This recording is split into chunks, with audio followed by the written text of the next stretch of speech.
Welcome to the beautiful city of Cape Town, where boy meets girl and they live happily ever after. Yes, it's that easy to fall in love if you're a cisgendered, heteronormative individual. But what happens if you're transgender?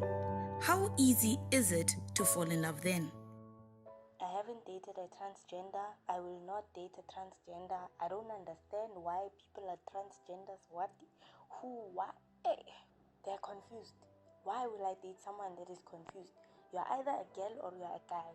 Transgender. Who? Why? Why are you changing yourself? For who?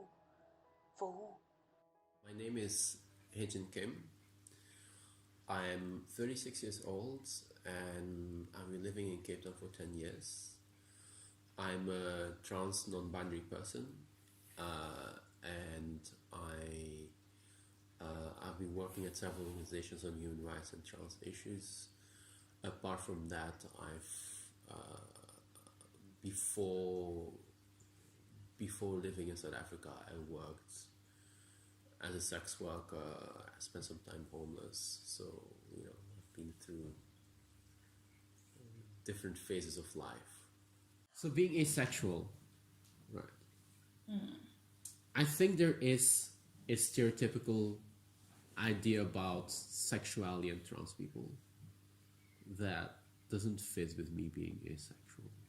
I am somebody who's romantically and intimately attracted, but not sexually attracted to people, and I honestly do not enjoy sex. I thought I did. I thought I was supposed to enjoy sex, so that's why I've had sex.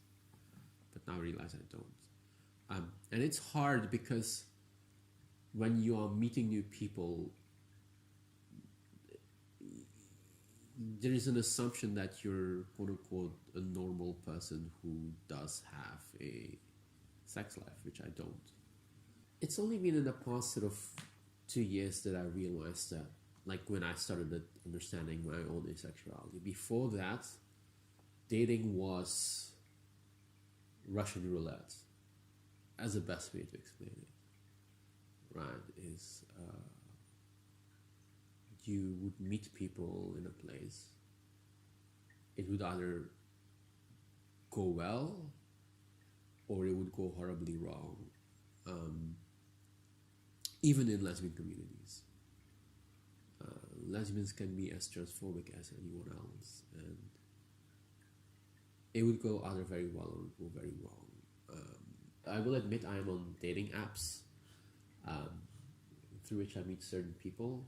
The irony is that I will chat with them, but I will almost never meet up with them because it always gets to a point where I'm too nervous about, because now it's like non-binary, and for some reason when people say I'm a trans non-binary person, when people think about non-binary people, they think about sort of quote-unquote trans-masculine people who were assigned female at birth and are masculine. That's sort of this almost a stereotypical non-binary person, as opposed to me, who is the other way around, and then being asexual. I find it's such a story, and I don't enjoy then if I end up meeting up with someone, they having sort of preconceived notions, which when it comes to being trans, I get frustrated. When I say I'm non-binary, what the hell does it matter what I was born as?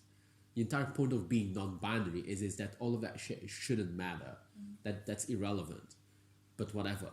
But then explaining that there's a part of me that's asexual, and then they meet me during dating site, I'm like, I guess that is not necessarily what they expect. So either way, these things don't turn out. It's a Russian roulette, and I stopped playing Russian roulette a long time ago. My ideal date is sitting at home with my cats. If it's summer, you can literally have dinner and still go to the beach because it gets dark. Something, and then go home. It's like cuddle, like maybe make out, and then fall asleep.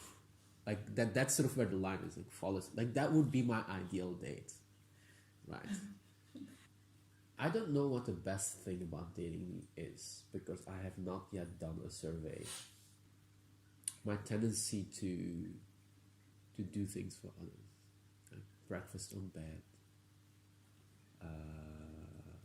it's like I just did it for a friend yesterday, even we're not in a relationship. It's like, she had cold feet. I made a basin with some soap with hot water, and then I massage her feet afterwards, and this stuff, small stuff like that. Not all the time, but I like doing small stuff like that.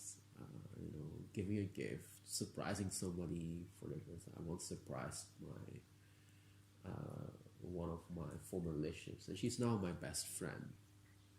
My approach to sexuality is very different. As in, yes, there are elements of sexuality, or rather intimacy, that are important to me. Not sexuality, but intimacy. But I'm not sexually attracted to people. And if I wouldn't have sex for the rest of my life, I would probably be very happy.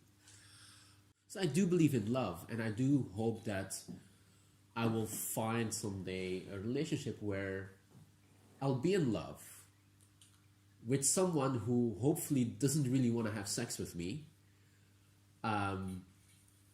or at least not a lot. I think I'm the kind of person I'll oblige. I'm willing to have sex with someone else.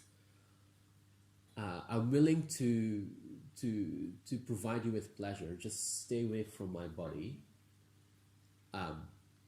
Just to be very blunt, but I have hope for a love where